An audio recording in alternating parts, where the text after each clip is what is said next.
Well, I'm extremely grateful to the Minister. Everybody is present and correct. And it is no bad thing that we start Prime Minister's questions precisely on time. Questions to the Prime Minister, Mr. Alex Burkhardt.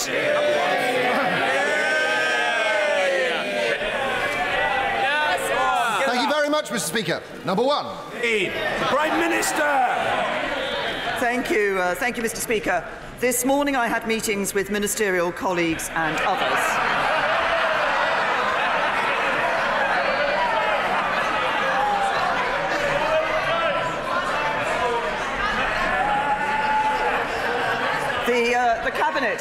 The Cabinet, Mr. Speaker, will meet this afternoon to consider the draft agreement the negotiating teams have reached in Brussels, and the Cabinet will decide on the next steps in the national interest.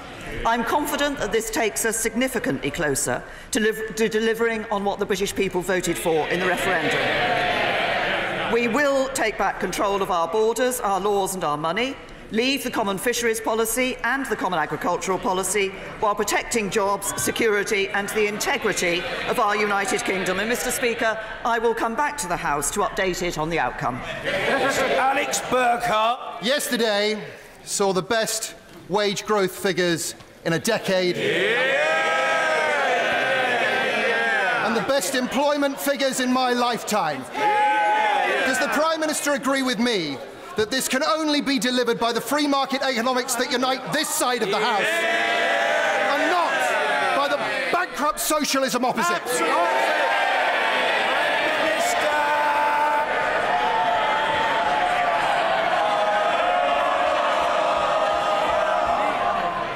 My honourable friend is absolutely right. As he references yesterday's figures, they showed more people in work than ever before. They showed the female unemployment rate at a record low, and as he says, the fastest regular wage growth in nearly a decade.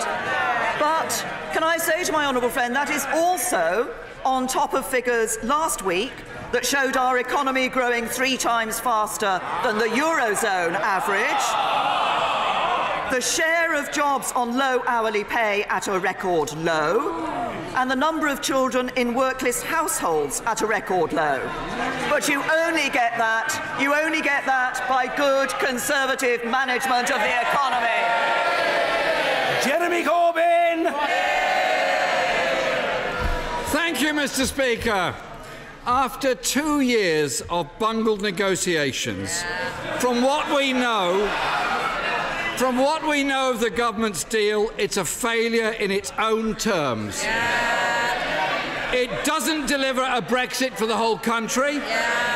It breaches... If necessary, I'll say it again and again to members on both sides of the House. Voices must be heard. I happen to know that there are visitors from overseas in the gallery. Let's try to impress them. Order, not merely with our liveliness, but with our courtesy. Mr. Jeremy Corbyn. It breaches the Prime Minister's own red lines. It doesn't deliver a strong economic deal that supports jobs and industry. And we know they haven't prepared seriously for no deal. So does the Prime Minister still intend to put a false choice to Parliament between her botched deal or no deal? Prime Minister. Can I say to the right honourable gentleman that he's wrong in the description that he set out, but can I also say to him, time and time again, he has stood up in this House and complained and said that the government isn't making progress, the government isn't anywhere close to a deal. Now, when we're making progress and close to a deal, he's complaining about that. Can I just say, I think what that clearly shows is that he and the Labour Party have only one intention, that is to frustrate Brexit and betray the vote of the British people. Jeremy Corbyn. Well, Mr. Speaker, after the utter shambles of the last 2 years of negotiations, the Prime Minister should look to herself in this. And she hasn't managed to convince quite a lot of people behind her.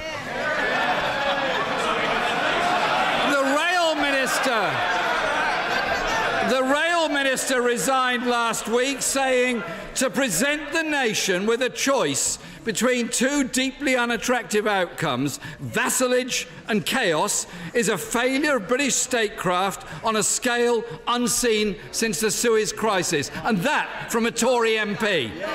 Last night, the EU's lead Brexit negotiator reportedly told the 27 European ambassadors the UK must align their rules, but the EU will retain all the controls. Is that a fair summary of the Prime Minister's deal? Prime Minister! Can I say to the right honourable gentleman, as I have said all along throughout these negotiations, what we are doing is negotiating a good deal for the United Kingdom. We're negotiating a deal that delivers on the vote of the British people, that takes back control of our money law and borders, that ensures we leave the common fisheries policy, we leave the customs union, we leave the common agricultural policy, but we protect jobs, we protect security, and we protect the integrity of the United Kingdom. Jeremy Corbyn! Mr. Speaker, under the Prime Minister's deal, we're going to spend years with less say over our laws or how our money is spent. And the International Trade Secretary said last week the decision to withdraw from any backstop agreement could not be contracted to somebody else. Can the Prime Minister confirm whether under her deal it will be the sovereign right of the UK Parliament to unilaterally withdraw from any backstop? Prime Minister! I say to the right honourable gentleman, there needs to be a backstop as an insurance policy. There needs to be a backstop as an insurance policy, but neither side actually wants us to be in that backstop because we want to bring the future relationship into place at the end of December 2020. And I'm aware of the concerns that there are, that we don't want to be in a position where the European Union would find it comfortable to keep the United Kingdom in the backstop permanently. And that's why any backstop has to be temporary. Jeremy Corbyn! Mr. Speaker, I think that non-answer has confirmed that Parliament won't have that sovereign right. Mr. Speaker, the International Trade Secretary breezily declared he'd have 40 trade deals ready to be signed the second after midnight when we leave the EU. How's it going? Well, with 4 months to go, can the Prime Minister tell us exactly how many of these 40 deals have been negotiated? Prime Minister! We are doing two things. First of all, we are negotiating to ensure that we maintain the trade deals that currently exist with the European Union when we leave the... Order. I'm sorry. It's not acceptable for members to shout at the Prime Minister when she's answering questions. We've been talking recently in this chamber about respect and good behaviour. On both sides, the person who has the floor must be heard. And that's the end of the matter. The Prime Minister. We have been negotiating on two fronts. We're negotiating on the continuity agreements, which ensure that those trade deals that we've been party to as a member of the European Union are able to continue when we leave the European Union. And we have also started discussions with other countries about the trade deals that we can forge across the world once we leave the European Union. But I say to the right honourable gentleman, if he's interested in trade deals, he really needs to sort out the Labour Party's position on this issue. Because originally they said that they wanted to do trade deals around the rest of the world. Now he says he wants to be in the customs union. That would stop him from doing trade deals around the rest of the world. We know what's good for this country, an independent trade policy and trade deals, good trade deals with Europe and with the rest of the world. Jeremy Corbyn! Mr. Speaker, the International Trade Secretary is not the only one who doesn't understand international trade rules. And he's not the only one in the Cabinet. And he's not the only one in the Cabinet that doesn't understand a few things. The Brexit Secretary said last week, and I quote, "I hadn't previously understood the extent of this, but we are particularly reliant on the Dover to Calais crossing." When did the Prime Minister become aware of this absolutely shocking revelation about Britain's trade routes? The Prime Minister! I really have to say to the right honourable gentleman, he stands here and reads out something that says that we don't know about trade policy. We do know about trade policy. That's exactly exactly why we're negotiating the continuity agreements. It's why we'll be taking our place as an independent state in the World Trade Organization. But he wants to talk about different positions that are being taken. What we're doing is delivering a good deal that would deliver on the vote of the British people. We're delivering Brexit. What have we seen recently from the Labour Party? Well, the Labour leader said we can't stop Brexit. The shadow Brexit secretary said we can stop it.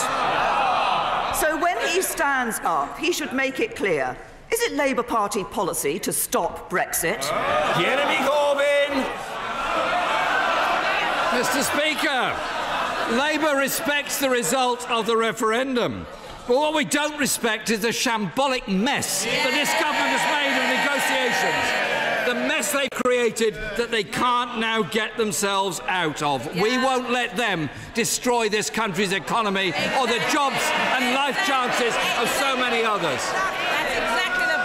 And, Mr. Speaker, if the Brexit Secretary is still in office by the time the Cabinet meets this afternoon, could she take him on one side and have a quiet word with him and tell him that 10,000 lorries arrive at Dover every day, handling 17% of this country's entire trade in goods, estimated to be £122 billion last year. This woeful ignorance by a person in high office is disturbing to so many people. This government, Mr. Speaker, has spent 2 years negotiating a bad deal that will leave the country in an indefinite halfway house without a real say. Yet they think they can impose a false choice on Parliament between a half-baked deal or no deal, when a sensible alternative plan could bring together. No matter how long it takes, the right honourable gentleman will not be shouted down in the House of Commons. It's as simple and unarguable as that. Jeremy Corbyn. Mr. Speaker, when a sensible alternative plan could bring together Parliament and the country. Even Conservative MPs say the Prime Minister is offering a choice between the worst of all worlds and a catastrophic series of consequences. When will the Prime Minister recognise that neither of these options is acceptable? The right honourable gentleman talks about woeful ignorance. I'll tell him where the woeful ignorance lies. It lies on a Labour Party front bench that thinks you can build a better economy by spending £1,000 billion more, putting up people's taxes and destroying jobs. The real threat to jobs and growth in this country sits on the Labour Party front bench. And I'll tell him what we're delivering in relation to Brexit. He says, what about Brexit? Yes, I'll tell him what we're delivering on Brexit. We will not rerun the referendum. We will not renege on the decision of the British people. We will leave the customs union, we will leave the common fisheries policy, we will leave the common agricultural policy, and we will take back control of our money, laws and borders. We will deliver Brexit, and the United Kingdom is leaving the European Union on the 29th of March 2019. Mr. Peter Bone. Thank you, Mr. Speaker. Is the Prime Minister aware that if the media reports about the EU agreement are in any way accurate, you are not delivering the Brexit people voted for, and today you will lose the support of many Conservative MPs and millions of voters across the country? Prime Minister!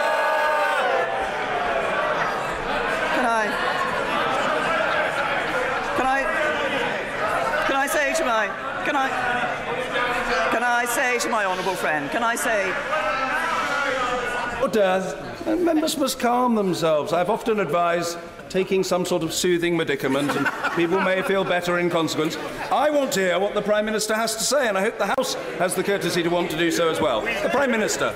Can I say to my honourable friend that what we have been negotiating is a deal that does deliver on the vote of the British people. In the list that I set out earlier, I left out one of the things that the British people are very keen to see from this deal, which is an end to free movement, and we will ensure that we are delivering on that, as well as those other elements that I have set out.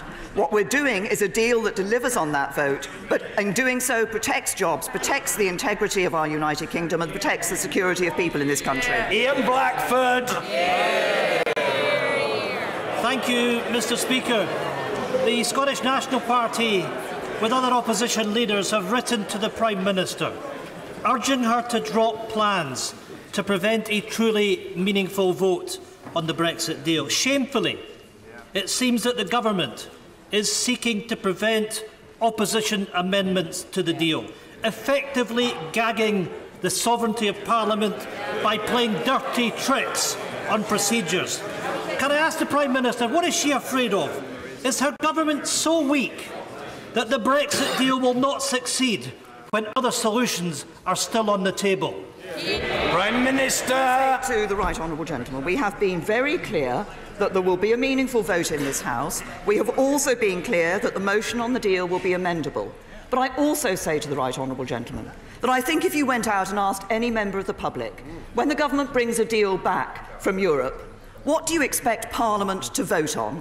I think they would expect Parliament to vote on the deal. Ian Blackford. Expect Parliament to take its responsibilities, which is holding the government to account and to amend the deal. This Prime Minister is hamstrung, divided, desperate and looking defeated. In a total panic, the Prime Minister has been reduced to playing political games rather than playing fair. Mr. Speaker, this is not a game.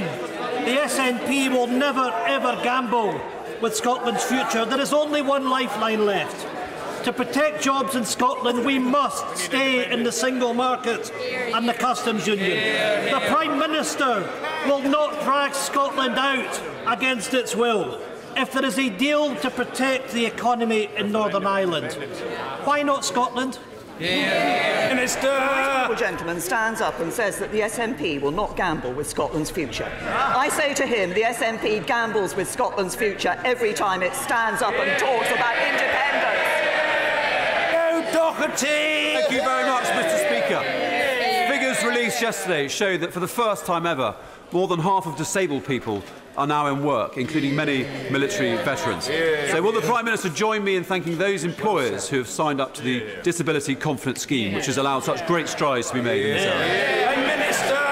Yes, well, can I say to my honourable friend that, first of all, it is very good news to see more disabled people getting into the workplace, and I'm grateful to him for raising the Disability Confidence Scheme. And I'd like to praise the work of my right honourable friend, the Secretary of State for Work and Pensions, who created and personally championed this scheme since it started back in 2013. As my honourable friend obviously knows, it works directly with employers. It aims to challenge perceptions of what it means to employ a disabled person, and we will continue to ensure that we're giving every possible effort to make sure that more disabled people who want to be in the workplace are able to take their place in the workplace. Chris Elmore.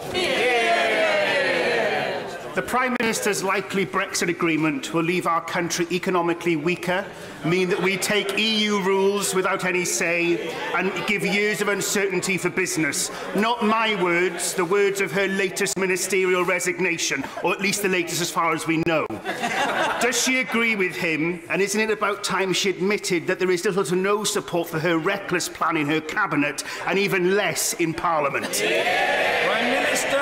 The honourable gentleman, as I have said earlier, what we're negotiating is a deal that will deliver on the vote, that will actually ensure that, and the proposals that we put forward in the summer, to ensure that we're able to see that frictionless trade across borders, that free trade area with the European Union, and gives Parliament a lock on those rules. Antoinette Sandbach. Thank you, Mr. Speaker. In 2017, ministers committed to provide visualisations of the rolling stock depot and viaducts proposed in my constituency by HS2. After a whole year of delaying, HS2 are now refusing to deliver on this commitment and ignoring ministers.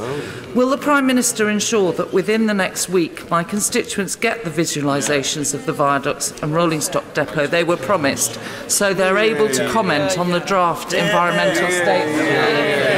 Can I Prime say Minister! to my honourable friend, I recognise the concern that her constituents have raised about this issue, and indeed would like to thank her for the hard work that she has undertaken in order to campaign on this issue on her constituents' behalf. I understand that my right honourable friend, the Transport Secretary, is aware of this issue. He is urgently looking into it, and I would encourage my honourable friend to continue to engage with the Transport Secretary on this matter so that to ensure that her constituents get what they were promised. Marion Fellow. Mr. Speaker, post offices are closing in their hundreds as postmasters struggle to make a living on the contract introduced by this government. Through its North Star initiative, the publicly owned post office is aiming for £100 million of profit by 2021, while postmasters' pay has declined by £107 million since 2012. Will the Prime Minister take action now to save our post office network and intervene to ensure postmasters get a fair rate? Prime Minister. Can I say to the honourable lady that obviously we have seen a change to our post office network across the United Kingdom, and that has happened as people's pattern of behaviour in relation to these matters has changed. And I'm sure the post office is making decisions that they believe are right for local communities to ensure that the services are there where they are needed. I would. Reductions in business rates will help thousands of small and medium-sized shops, restaurants and pubs in our town centre. Will the Prime Minister commit to continue to work for fundamental reform of local business taxation so that our local shops and businesses of all sorts can compete fairly with the online giants?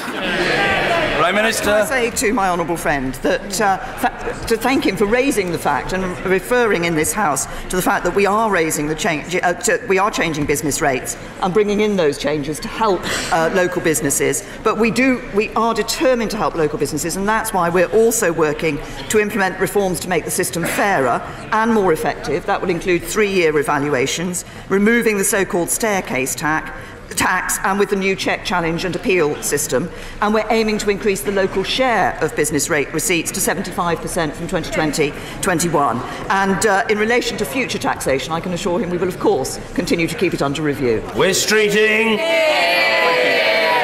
Thank you, Mr. Speaker. The brutal murder of a mother in my constituency, shot in the back with a crossbow in front of her family just 4 weeks before she was due to give birth to her baby, has shocked to the core people up and down our country. I know I will speak for every member of this House, Mr. Speaker, in expressing our deepest condolences to the family and our best wishes to the baby for a speedy recovery.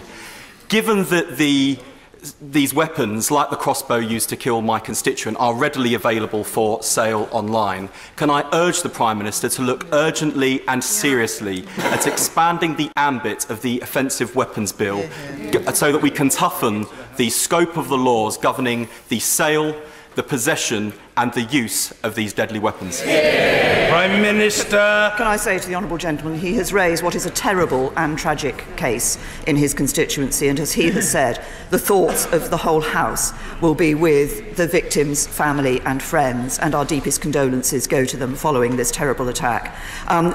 Crossbows are subject to strict controls, but we do keep the legislation under review, and we will consider the risk that such weapons pose to public safety and whether further measures are needed. And we will, of course, look at that in the context of the legislation we're bringing before the House. Shelbrooke. Thank you, Mr. Speaker. When we're in agreement that the government has invested millions in the railways in this country, but when my constituents are still suffering from chronic overcrowding on carriages, that it's incumbent upon Network Rail to deliver projects on on time so that new rolling stock can quickly be put into place to alleviate their overcrowding? Minister! Well, can I say to my honourable friend, he's highlighted the fact that we are delivering the biggest rail investment programme since the Victorian era. I think he said we're spending millions on our railways. Actually, we'll be spending nearly £48 billion on modernising and renewing our railways. That will deliver better journeys, it will deliver fewer disruptions. But he's right to say that it's absolutely vital that Network Rail delivers their projects on time. I'm told that Northern's new rolling stock is currently planned to serve lines from June, July next year. But I know my honourable friend has been campaigning excellently on this issue, and I'd encourage him to continue to do so. Von Favre. I'm privileged to have 2 award-winning sixth form colleges in my constituency. However, with no increase in funding since 2010, Winstanley College has cut German A-level from the syllabus, and St John Rigby has drastically reduced pastoral support. Does the Prime Minister believe, like the Chancellor, that these are just little extras, or will she agree it's time to raise the rate? Prime Minister! I'd say to the Honourable Lady that, of course, if you look across what we've been doing in funding for education overall, we have been putting extra money into funding in the... Everybody says not in FE. Actually, in FE, we've invested nearly £7 billion this year to make sure there's an educational training place for every 16 to 19-year-old who wants one. We're also transforming technical education through the T levels, and with £500 million a year, once they're fully rolled out, going into that. And by 2020, the funding available to support adult participation in further education is planned to be higher than at any time in England's history. Kwasi Kwarteng. Mr. Speaker, thank you very much. Will the Prime Minister join me in paying tribute to my constituent, Dennis Brock, who will be celebrating his 100th birthday next week? And uniquely, he has been ringing the bells in St Mary's Church, Sunbury, for 87 years, and we believe confidently that he's the oldest bell ringer in the world. Will she join me in paying tribute to him? Prime Minister! Can I? Order, I want to hear about the bell ringing situation. The Prime Minister. Thank you, Mr. Speaker.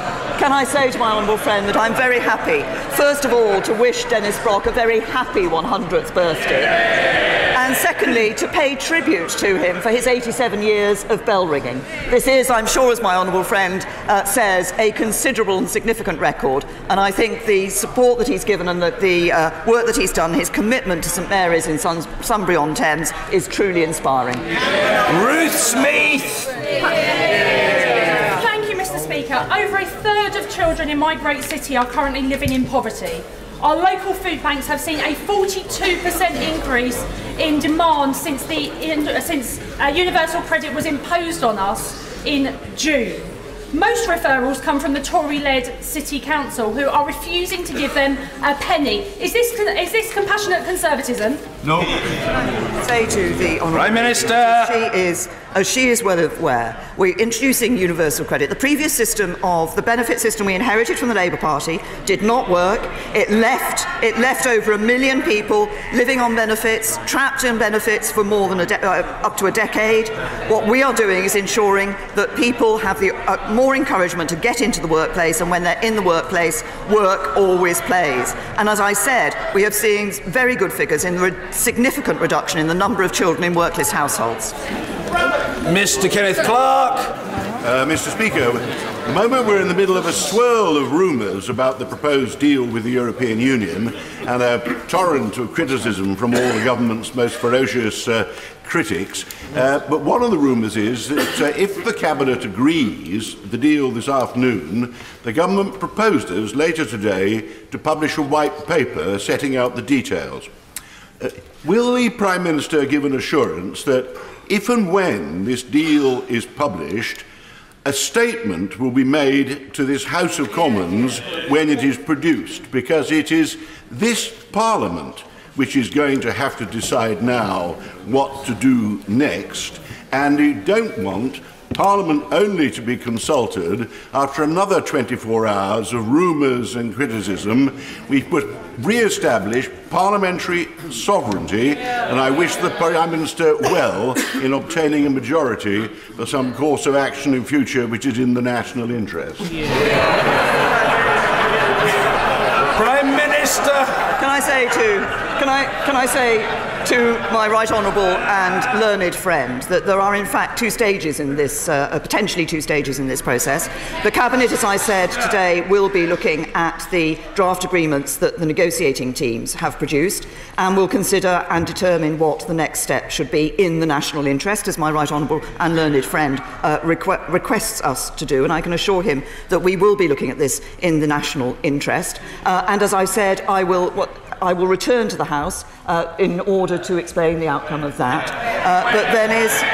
I will return to the House in order to explain the outcome of that. But can I also say to my right honourable friend that, of course, there is then the issue of when a final deal is agreed with the European Union, and ensuring, as we will, that proper analysis is available to members of this House before the meaningful vote takes place, and that briefings are available to members of this House on the details of the proposals that lay before, so that, as he says, members of this House are able to take their decision in the light of an understanding and of the details of the deal that has been agreed.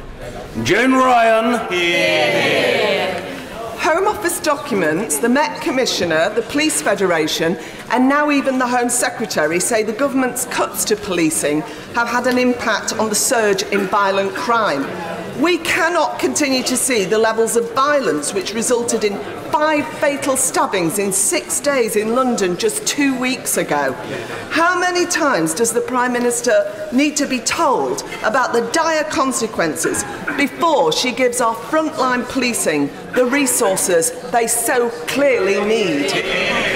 Prime Minister. First of all, can I say to the Honourable Lady that I'm sure we are all concerned across this House of the attacks that have taken place in recent days in London, but indeed we are concerned about the issue of knife crime and the serious violence that we've seen, and indeed we heard earlier from her Honourable friend the reference to the use of a crossbow in attacking and sadly killing an individual. She talks about police funding, though. We've protected police funding overall since 2015. We're putting more money into the police. We're making more money available. We've announced that. But it's also about ensuring that the police and the criminal justice system have the powers they need to deal with knife crime. And if she's concerned about knife crime, I suggest she asks her right honourable friend, the Leader of the Opposition, why he voted against increasing the powers to deal with knife crime. Mr. Ian Duncan Smith. Yeah. Mr. Speaker, said my right honourable friend, I'm not going to be asking about Brexit.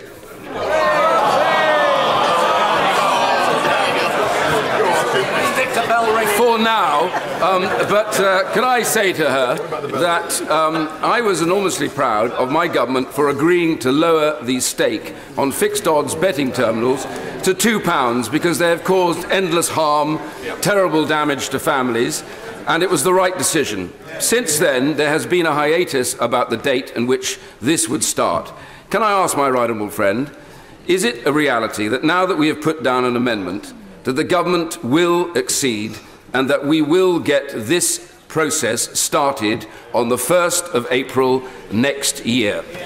Prime Minister. Can I say to my right honourable friend, I know he has campaigned on this issue with a passion, because as he says, this question of the maximum stake for fixed betting terminals is one which does have an impact on vulnerable people, as well as their families and loved ones. And I recognise the strength of feeling on this issue. I know gambling addiction can devastate lives. So our priority is making sure that this change delivers the results we all want to see. We are listening to the concerns being raised by colleagues. And if my right honourable friend will have a little patience, I can tell him that my right honourable friend, the Culture Secretary, will set out further details later today. Mr. Ronnie Campbell. Thank you, Mr. Speaker. The Institute of Fiscal Studies has indicated that by the year 2020-22, child poverty has risen from 30% to 37%. Now, any government who treats its people like that's not worth the salt. But I suppose this government never had any salt anyway. Shouldn't the government be ashamed of itself, allowing this situation to develop with children? Can I say to the honourable gentleman, what we have seen under this government is absolute poverty reducing to a record low. We have also seen, as I've referenced earlier, a significant reduction in the number of children in workless households. When you look at the figures, actually 3/4 of children are taken out of poverty when their household moves from being a workless household to a household with work, which is why the changes we are making to ensure that our benefit system, our welfare system, is one that encourages people into work and makes sure work pays, are the right changes. Julia Lopez. Thank you, Mr. Speaker. Former New Zealand High Commissioner and experienced trade negotiator Sir Lockwood Smith told our International Trade Committee, if you remain bound to the EU's regulatory system, you will not be able to have a significant global trade strategy. Will my right honourable friend advise if this might be one of the prices to pay for her Brexit deal? Prime Minister. No, it is not one of the prices paid that she refers to. We will be able to still strike those trade deals around the rest of the world, and I'm pleased to say, as I said earlier, that there are a number of countries that are not just expressing an interest in that, but as we've seen and as I saw 2-3 weeks ago, countries like Japan and Vietnam and Australia keen that we should talk to them about joining the CPTPP. We specifically looked at our ability, under the proposals we put forward, to strike those trade deals around the world, and we will have an independent trade policy. We will be able to strike those trade deals. Liz Saville-Roberts. Diolch yn fawr. It's no secret that Labour Welsh Government has been somewhat lacklustre in what it demands from the British Government on Brexit, so I will speak on behalf of Wales. When will the devolved Parliaments be given the opportunity to see the withdrawal agreement text and see for themselves the devastating effect leaving the European frameworks will have on each of the devolved nations?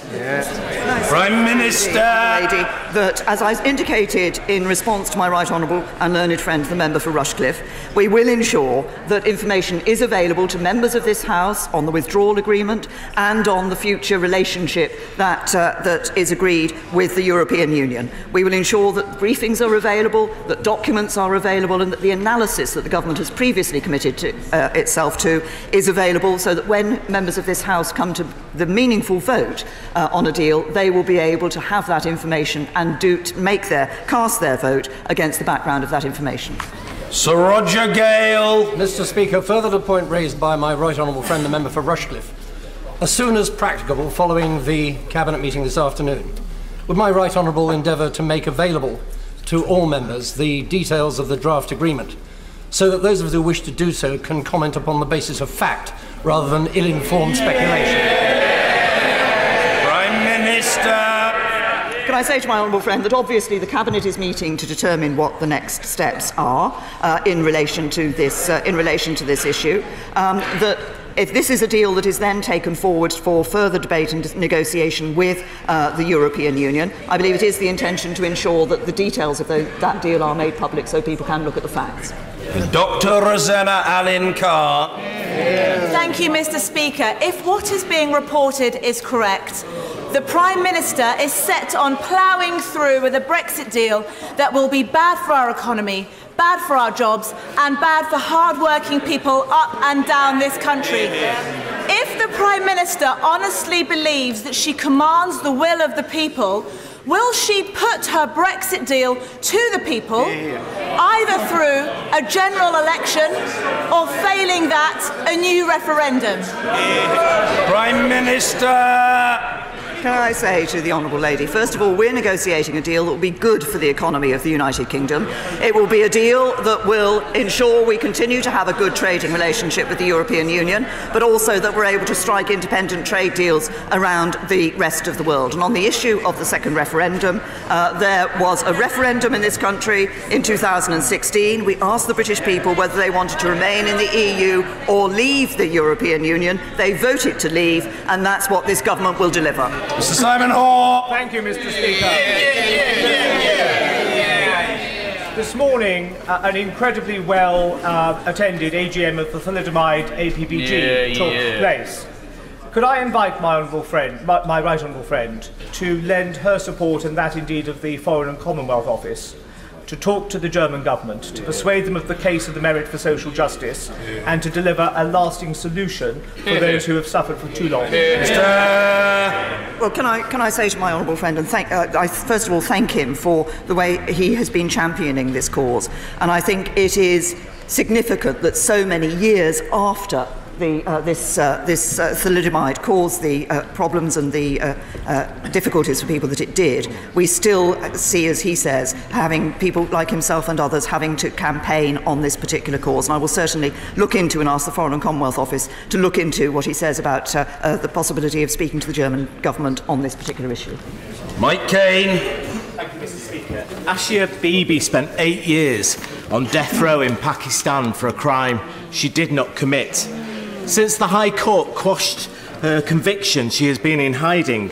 Weekend reports suggested she had applied for asylum in Britain. Does the Prime Minister agree that Britain should be a beacon for human rights and those fleeing religious persecution? Prime Minister! I say to the honourable gentleman that our primary concern is for the safety and security of Asia Bibi and her family, and we want to see a swift resolution of the situation. Obviously, there's an issue for the government and courts in Pakistan, and the Prime Minister, Imran Khan, has publicly supported the Supreme Court and promised to uphold the rule of law while providing continued protection for Asia Bibi. But a number of countries are in discussion about providing a safe destination for her once the legal process is complete. I'm sure the House will understand. Given the sensitivity of this case, it wouldn't be right to comment on the details of those proposals at this stage. But we remain in close contact with international partners to ensure Asia Bibi's long-term safety and her interests. In Vickers. Thank you, Mr. Speaker. The Prime Minister confirmed earlier that we will indeed be leaving the common fisheries policy, which is very welcome, but she'll be aware there is still considerable concern within the industry. Can she give an absolute assurance that it will be for the UK and the UK alone to determine who fishes in our national waters after a deal is signed? Yes. Prime Minister. I reassure my honourable friend that we will become an independent coastal state, and it will be the UK negotiating on the UK's behalf in terms of access to UK waters. Kate Hurry. Speaker, the Prime Minister will know that back in 1965 there was a neighbourhood agreement between Northern Ireland and the Republic that each could fish in each other's 6-mile water. 2 years ago the Irish Republic reneged on that. We, of course, playing the moral high ground, didn't renege. So now all the Irish fishermen can come into the Northern Ireland waters, but Northern Ireland fishermen can't go to the Republic. Would she try and speak up sometimes for Northern Ireland fishermen and not feel that she always has to be supporting the Irish government? Prime Minister.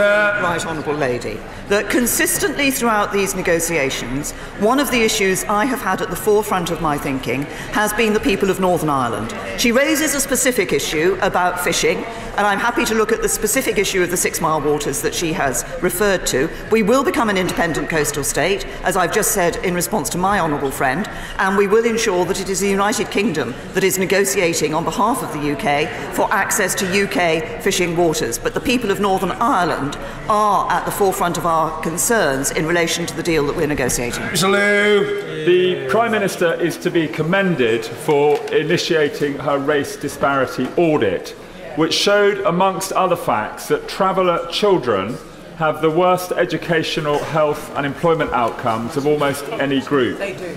Given the acute distress also caused to many settled residents by this policy, and given the support for my 10-minute rule bill yesterday calling for a review of this area across the House, would the Prime Minister please appoint a senior Cabinet Minister to undertake a complete review of this area so we can have better outcomes for all of our constituents? Well, my honourable friend raises an issue which I know is of concern for many across the UK in terms of what they see in their own constituencies. And as he said, there is also a concern about the impact on the educational attainment of traveller children. As he will know, we published a consultation on tackling unauthorised encampments in April, and we will respond on that in due course. But we are committed to strengthening the authorities, local councils and the police's powers to address these problems and to ensure fair play. And we take this issue very seriously, and we're carefully considering the response that we can give to the consultation. On break. Thank you, Mr. Speaker. Can the Prime Minister confirm that her deal will leave the United Kingdom a rule taker, not a rule maker? In other words, a vassal state? And isn't the best way to get herself out of this mess that she and her colleagues have caused by allowing the people a vote in a people's vote? Prime Minister. Can I say to the right honourable gentleman, and I think I've given him the same answer to this question on a number of occasions. The people, this Parliament gave the British people the vote on whether or not to stay in the European Union in 2016. The British people voted, they voted to leave, and it is this government that will deliver on that vote and deliver Brexit. Order. Oh, very briefly, yes. Point of order, Liz Kendall. Following the question by the Right Honourable Member from Rushcliffe, can you advise members, Mr. Speaker, whether you have had any indication about when a statement will be made on the apparent withdrawal agreement that has been agreed with the EU? We hear rumours that a statement may be made tomorrow. Many honourable members may already have commitments for tomorrow. I understand that this House needs to mark the 70th birthday of the Prince of Wales today. But in the remaining 6 hours, surely we could discuss the most important issue facing this country in a generation. Well, I'm very grateful to the honourable lady for her point of order. The candid answer to her is that I had been given to understand that there would be a statement on this matter in all likelihood tomorrow. Factually, to respond to the honourable lady, what I would say to her is that the chair would be perfectly amenable to a statement before then. That is not, however, a judgment for me. It is properly a judgment for the government. I understand what she says about people having commitments tomorrow, but it does seem to me a reasonable It does seem to me a reasonable point to make in response, that if members consider this to be a supremely important matter, they can potentially rearrange their diaries in order to be present. I'm always in favour, as she knows, of statements sooner rather than later, but I don't think we should, if I may say so, have a great row about whether a statement is today or tomorrow. What I would like to say to members is that when there is a statement to this House, in conformity with the practice that I have applied for nearly 9.5 years from this chair, there will be a full opportunity for members in all parts of the House, and potentially expressing or representing all sorts of different points of view, to be heard. That's the way it's always been, and as far as I'm concerned, that is the way it will continue to be. Well, a point of order from the Father of the House, of course. Point of order, Mr. Kenneth Clark. Well, it's the same subject, Mr. Speaker, but although you say you have no role in this, do you not agree that it's always been, until very recently, the Constitutional Convention in this House, that when a government announces a major policy, it does so, first of all, by a statement here in the House of Commons, usually simultaneously with the publication of the White Paper. And with great respect, it's not just a question of members having other commitments or the convenience. We are slipping into a practice where the government, firstly, policies are leaked in advance, then the government actually briefs the press and the great national debate breaks out, and then Parliament finally gets the opportunity to discuss it the day later. So if you do have any opportunity to discuss with the usual channels what the proper role of Parliament should be, I think your assistance would be greatly appreciated. Well, I'm very grateful to the Right Honourable and learned gentleman for that point of order. I am bound to say to him that my attitude had been that we have in this country cabinet government, and the policy is the policy of the government only when it has been approved by the cabinet. Members can take their own view on whether I'm right or wrong, but I'm simply seeking to explain to the Right Honourable and learned gentleman that the premise on which I'm working is that it will be government policy if and only if, and if and only if and only when it's been approved by the Cabinet. It therefore did not seem to me to be unreasonable, if the Cabinet was meeting this afternoon, for the House to hear a statement tomorrow. However, if it is possible for that statement to be made today, in the sense that a policy has been agreed. I am at the service of the House, and I am in favour of the statement being made at the earliest possible opportunity. That point will have been heard on the Treasury bench, and I'm grateful to the Father of the House for his assistance in this important matter. Point of order, Kirsty Blackman. Thank you, Mr. Speaker. I wonder if you could advise me about which courses of action are available to raise the issue. The Chief Minister of Gibraltar has, I understand, been briefed by the Minister of State for Europe. I understand that no such courtesy has been afforded to the Scottish Government. Mr. Speaker, how do I bring a minister here to ask why the Scottish Government has not yet seen the final deal, but Gibraltar has?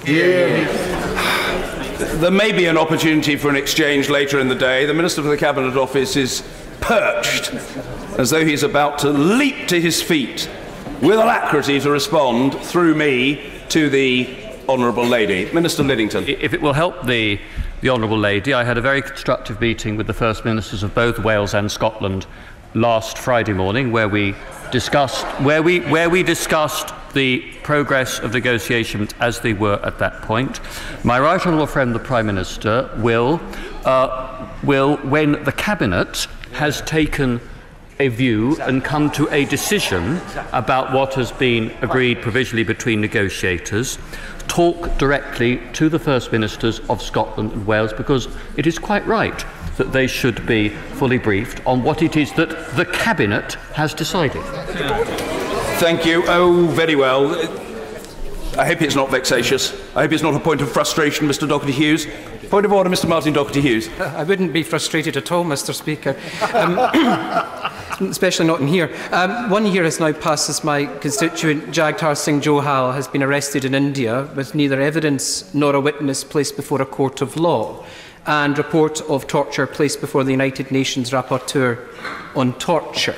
I have raised the issue to you previously, Mr. Speaker, seeking ministerial responses to both letters to requesting meetings with the Foreign Secretary. A commitment was given the last time I raised this on the very floor of the House. Can you assure me, Mr. Speaker, that the new Foreign Secretary, while I'm standing here and my constituents' brothers in the undergallery, that commitment could be made either through a statement to the House or by me writing to the Minister directly yet again, as I have done already? Well, I'm sorry that it is necessary for the honourable gentleman repeatedly to write to ministers on this matter, and it's obvious that he's dissatisfied with the response or lack thereof. My only advice to the honourable gentleman is the advice I usually give to members irritated in these circumstances, which is persist. Persist, man. Persist. And the honourable gentleman is a dexterous and adroit parliamentary performer, and he will know the instruments that are available to him. And if he believes, as I rather imagine he does, that the matter is urgent, he may wish to deploy a procedure that might give him a chance of raising the matter with a minister in the chamber on that basis. Point of order, Mr. Jonathan Ashworth. Grateful. The House may well not have seen that another issue has just broken in the news.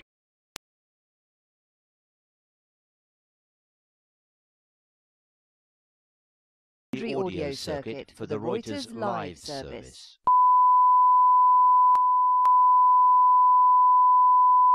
This is the primary audio circuit for the Reuters